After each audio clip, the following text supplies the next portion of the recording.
If you want to invest in real estate, but you have no clue where to start and you're feeling overwhelmed, then this video is for you. I'll show you exactly how to do it step by step. I don't even know why I do these videos because most people don't watch them all the way to the end, but I'm going to do it anyway because I want to help you.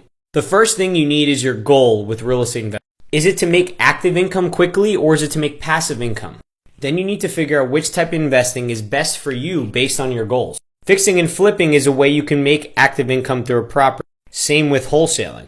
But if you want passive income, you'll want to do buy and hold. Once you have a strategy, the next thing you need to do is pick a location based on data. Write out a list of cities and look for things like the crime rate, unemployment rate, population growth, home price, average rents, price to rent ratio, property tax rates, and landlord-friendly states. Once you have all that information, compare each city together and pick the one that has the best data that helps you achieve your strategy. The next thing you're going to figure out is what kind of financing method you're going to use.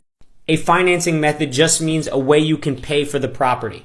Each type of loan has different requirements. Learn all the different types of loans and figure out which one is best for you.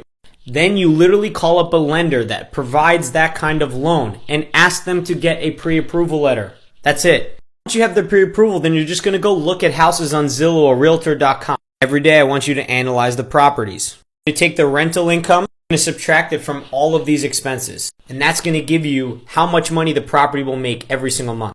If the property makes 8% return or $150 per month, then I highly recommend you go for it as a beginner. All you have to do at that point is ask your real estate agent to make an offer.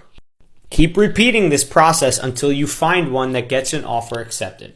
If you guys love these deep, detailed breakdowns, please make sure to hit that follow button because that's exactly what I do and I help you buy your first rental property step by step.